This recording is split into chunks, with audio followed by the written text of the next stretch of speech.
Ladies and gentlemen, they're not going to get anything from the Mueller report. They're really not, because Robert Mueller's not going to give them most of what they want.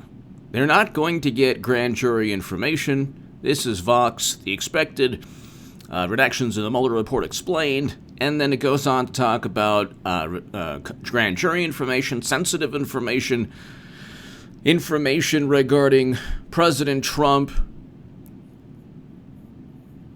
information regarding grand jury testimony or grand jury information related to the indictments of Manafort and everybody else who was indicted.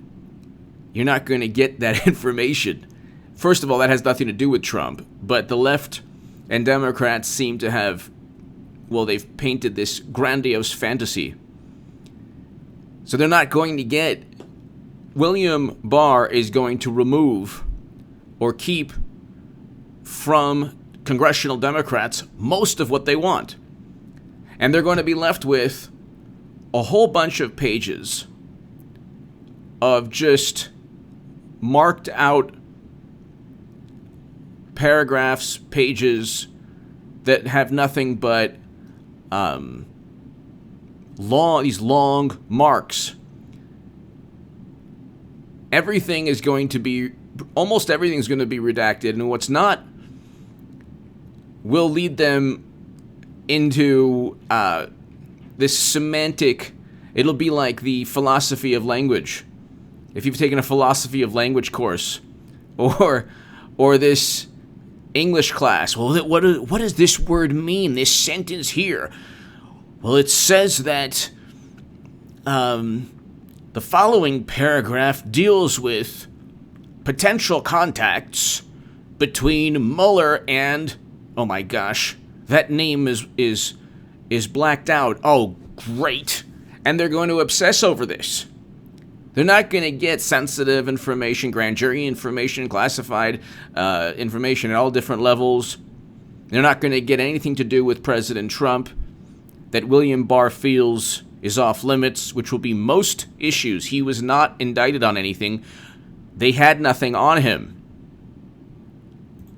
So Representative Mike Quigley expects the Department of Justice to reveal as little as they possibly can, which is great. Why? Because the whole thing was a setup. The whole thing was fabricated by the Steele dossier and bolstered by a CrowdStrike assessment that's complete and utter nonsense. So they're not going to get what they want. They spent 2 years deceiving the American public. Every day. People get on me sometimes. Oh, well, your title. They've been saying that I've, my titles are clickbait since 2015. I've been accurate more often than not. I was saying that Clinton would lose in 2015, that she's unelectable. Oh, what clickbait. Oh, my God. I said the Mueller report will lead to absolutely nothing and exonerate the president. Oh, well, do you know what Mueller has? Yeah, I know what Mueller has. Now we all know what I knew and what you knew. That there was no Trump-Russia collusion. If anything, the people who colluded were Hillary Clinton, who purchased a Steele dossier compiled with Russian sources. And oh, by the way, President Obama presided over the sale of 20% of U.S. uranium capacity. So you talk about collusion and contacts. Bill Clinton met with Vladimir Putin. Oh, and he also met with Attorney General Lynch. President Obama's Attorney General. On a plane to speak about golf, Brexit, and grandchildren. Do you think that's appropriate? No. Now they're like, oh my God, Congressman Devin Nunes and Congressman John Ratcliffe can't meet privately with William Barr. And I explain that segment is doing very well. 2 segments prior to this one, they're meeting privately to discuss the indictments, the criminal referrals and indictments of James Comey, McCabe, Strzok, and other people. The tables have turned completely. They're not going to get a Mueller report that's going to give them what they want. There are no further indictments, so there's nothing to be derived from the report. They keep on they keep on doubling down on this fantasy. Well, how did he read all 300 pages? Yes, nobody in the Justice Department read the 400-page report. Nobody. They couldn't summarize it. It's impossible to summarize. 400 pages is too much to read. William Barr couldn't possibly... Meanwhile, they looked over hundreds of thousands of emails for classified intelligence in 1 week, when Uma Abedin had classified intel. And speaking of William Barr, not only does Trump finally have an attorney general, finally, Jeff Sessions was like an abomination. Now everyone knows this. Not only does he have an attorney general, but this attorney general, like Peter Strzok, has his own viewpoints. The difference is that we will stop Trump, which is what Strzok said. Well, you know what? I don't remember saying that. I don't remember writing that. We will stop Trump is a promise of a future action. We'll stop him. That is not a bias. See, people, I should have harped on this and spoken about this. When Peter Strzok said, and I explained in my Federalist article, so share that article below. Share that article. It's my latest article in the Federalist. Share it everywhere. I explained the legal statute that they will eventually be indicted on Comey, McCabe, and Strzok. Whether it's before or after the election, I don't know, but they will eventually get indicted on those charges. The criminal referral already utilizes that statute that I speak about in the Federalist article. But when you type in James Comey on Google, you type in especially Andrew McCabe on Google, the first thing you get is my Federalist article. So share that everywhere. It's in the description and the pinned comment. But William Barr has his own bias as well. He knows very well that there was overt criminality. The FBI was utilized as a political tool to go after Democratic Party opponents. They went after their political rivals. They've done everything they accuse Trump of doing. They have committed every single act they accuse Trump of doing, from colluding with Russia to buy the Steele dossier and to preside over a uranium sale. And they expect absolute concrete evidence and proof of any allegation towards Clinton. So money flowing in, Bill Clinton meeting with Vladimir Putin, Bill Clinton getting a $500,000 speaking arrangement. You cannot make any assumption. You cannot connect the dots. There are no dominoes. There are no dots to connect. You have no right to do so. But with Trump, Manafort bought an ostrich feather jacket. That means that Trump and Putin are sipping on a milkshake with the same glass and two spoons. I mean, two straws. You can't connect the dots with Democrats, but my God, you better connect all these dots and these contacts. And oh my God, what they've done is the criminality with Clinton and Democrats in general, but mainly Hillary Clinton, is so overt. And stop, people say, like, she's completely irrelevant. She's running again. And she's running again, but let's say she doesn't. She will, but let's say she doesn't. 2 years worth of an investigation was purchased by Clinton. So yeah, it's like haven't the Democrats shown themselves to be beholden to Clinton enough? Like, hasn't she done enough to explain to you, the person who's maybe, a bit skeptical that she's that, politically influential?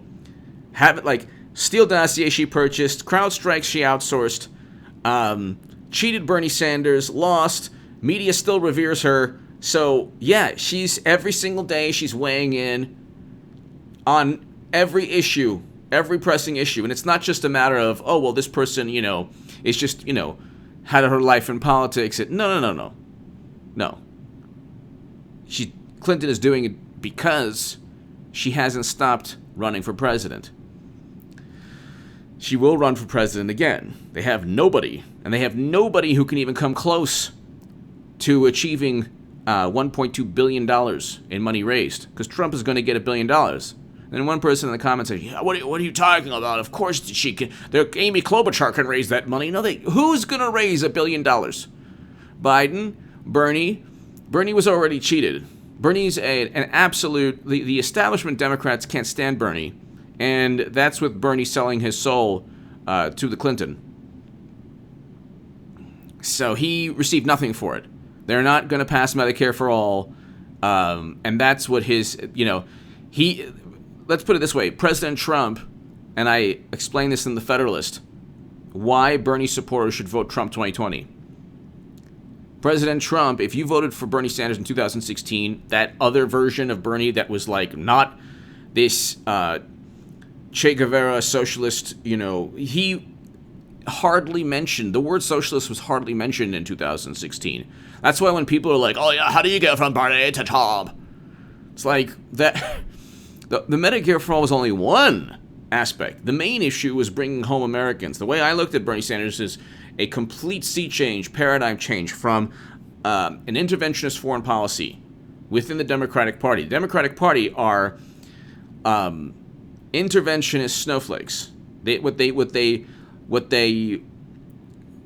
pretend that they're like these patriotic, oh my God, they stand for justice and they want to protect the country, but they're really like, they're protecting the country from Facebook ads. Like nobody cares. They think that the possibility that any country could have influenced the election is a national security issue. It's not. It's not. If we're that impressionable as a citizenry, that says more about the problems we face as a nation in terms of intellect. So the Democrats are not going to run on, well, our country is so stupid that Putin was able to deceive us 2020. Nobody was deceived. In 2015, I stated in the Hill, the Huffington Post, and Salon that Clinton is unelectable. I did more for Bernie Sanders and that campaign as a writer than any other writer, journalist, anywhere on the left. And the main reason that people didn't like me on the left is because I was too overt against Clinton. Because at the end of the day, that's their blankie, their parachute, or their safety net. The Clintons have always been the safety net of every political faction, ID politics, even the Bernie Sanders supporters generally. Not all of them, not the Bernie or bust, but generally Bernie. Even the I'm with her crowd, of course. Liberal Democrats, it's always, don't go too hard on Clinton. Don't say, if you go too hard, you're actually working for Trump or the Republicans. So you have to critique Clinton. That's how they get, well, I critique the Clintons, but you don't want to go too hard. No, I said she was unelectable in 2015. I was 100% right. And people are like, how do you go from Trump? You're a grifter. You go where your audience takes you. Tell everyone, whoever says that I had 100,000 subs, which isn't a lot nowadays, but I mean, compared to all the big channels, it's nice. But I had 100,000 subs before I officially became a Trump supporter. So I was at 100,000, 100K subs before. So yeah, my audience was just great. The channel was growing. My voice was just fine. I didn't need to, they're like, he gravitated towards his viewers. And no. My voice, and this, if I have lost 1,000 subs within a week simply for saying things that are not popular. So when I called out the whole nonsense with LMNOP on a ridiculous message board, which unfortunately people are still holding on to, grasping. Like the white hats into. No, that's done. Okay, we got William Barr now. Sessions literally recused himself from humanity. He's like, I'm gonna recuse myself from everyone and tell everyone to trust me. It's gonna be funny. That's done. But I lost 1,000 subs, got them all back. Eventually. Okay, when I became a Trump supporter, I lost subs. When I defended Israel, I lost subs. I had progressives telling other people, let's make sure he loses more subs. That's literally the mindset, because I was defending Israel from one journalist and two whatever. That's a whole other mishigas. I have no problem being myself. I'm not even speaking truth to power or whatever phrase. I'm just being myself. If you are yourself and you should start a channel, whether it's a gardening channel or whatever, it doesn't matter. Ignore the haters. If you're yourself, it'll grow. If you're not yourself, I don't have to pander. You know who panders? The people who are like, not, there are certain great progressives on the left. Nico House, Jimmy Dore, there's some others, some great people. But there are other people who are like, Medicare for all, man. And people who are like, you know, they're like, I had H.A. Goodman on my channel. I'm so embarrassed. Please don't ever associate me. I'm speaking of the Humanist Report, who is like petrified that anyone would remember that I was on his channel. It's like, yeah, I was on I was on your channel, buddy, because you invited me twice. Because I spoke the truth about Clinton and I spoke the truth about Bernie, and my articles were going viral, while your network was telling people to vote for Hillary, and she lost, and pushing the same Trump-Russia myth that is a complete joke to humanity now. These people pontificate about morality, and then they push a Cold War xenophobic, Red Scare, hilarious myth that's already been debunked, but they're still holding on to it. So then you get these, like, debates, like, oh yeah. It's like, no, there's no need for a debate about censorship or Trump-Russia. You should be against censorship. You should be against a new Cold War. There's no debate needed. Only today's left when you would have debate between people that are like, oh yeah, you know, gosh, you know, he puts people who have conservative, even the alt, you know, viewpoints on his channel. That's a problem. Really, it's a problem. But your network votes for a woman who referred to black youth as super predators. That's Hillary Clinton, who took money from prison lobbyists who spread a photo of President Obama in African attire to take advantage of the same birther myth that Trump took advantage of, which was wrong when Trump did it. I'm a Trump supporter. I'm saying it's wrong when Trump did it, and it's wrong when Hillary did it. Maybe you should remember that Hillary did it. You're going to vote for her again. Every single person that said vote for Clinton is going to say vote for Clinton in 2020. It's going to vindicate everything I've ever said. She's running again. Just because she said she's not. Yeah, she also said that she survived Bosnian sniper fire. Why would you believe? They're like, well, Trump's a liar. Nobody lies more than Clinton. Nobody has ever lied more than Clinton. Ever. Trump is like the beacon of truth compared to Clinton. The beacon of the absolute truth in the universe compared to Clinton, who the New York Times literally had an article, why Clinton needs to be two-faced. And they're like, it's good. It's like making sausage. Sometimes you just have to, the process of politics. You say one thing, it's a good thing. I don't have $20 million in venture capital funding, sorry. Like some pure channels. I'm a Trump supporter because it's a natural progression from Bernie 2016 to Trump 2020. 100% natural and a direct line. Let everyone know, if you're Bernie, it should be a direct line from Bernie 2016 to Trump 2020. An absolute direct line. Now, if that means all the neuroses are triggered on the left, so be it. Because they're wrong on everything anyway. And I explained in my Federalist article why Bernie Sanders supporters should vote Trump 2020. But Bernie took a dive, and he is like a tool of the Democratic Party. It's like a doormat of the Democratic Party. So it's not like I don't have any allegiance anymore to that mentality or that thought process.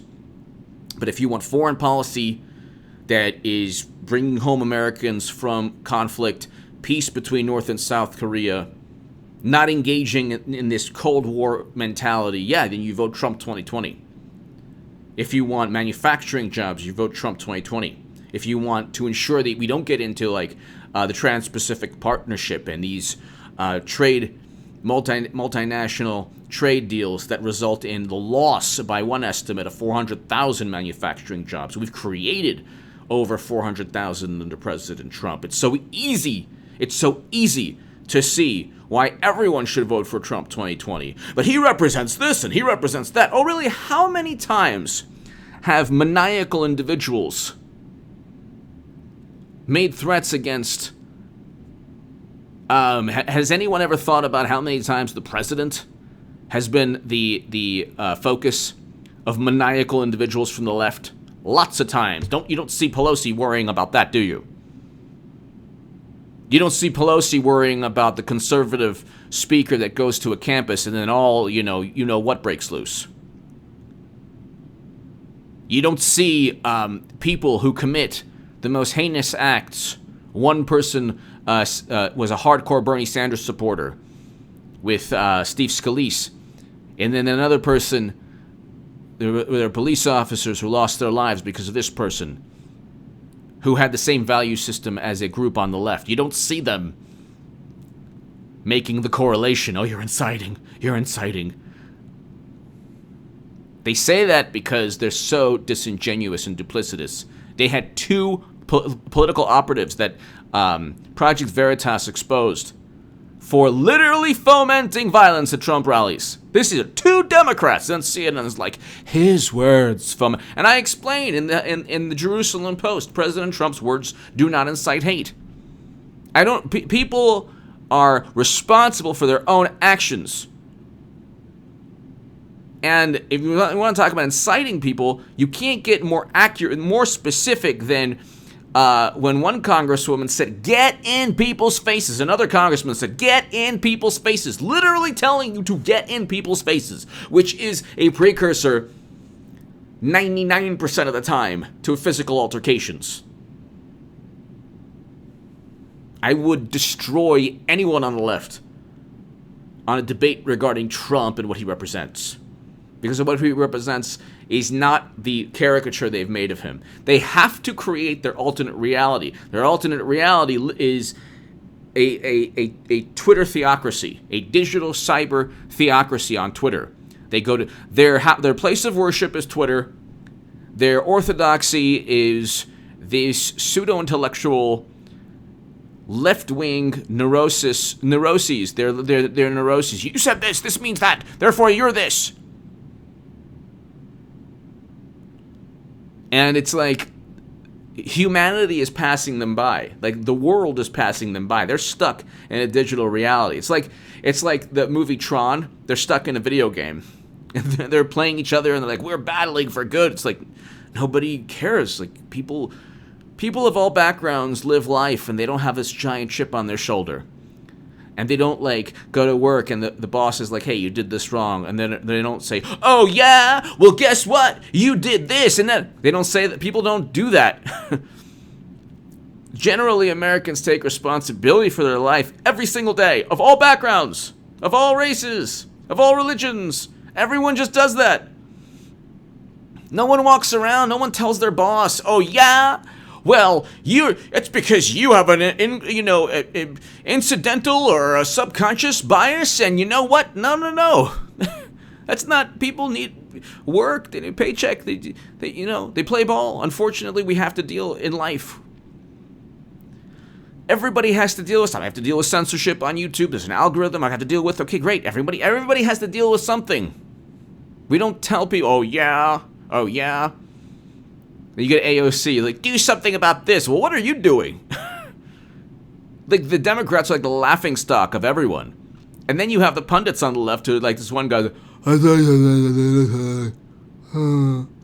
this one guy is, like, hilarious. He thinks he's, like, the most intellectually superior. This guy's hilarious. He has, like, a face that, like...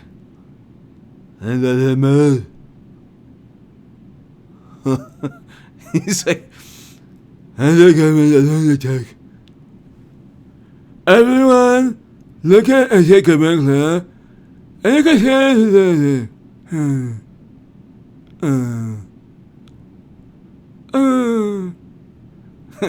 It's not actually that far removed from how he sounds.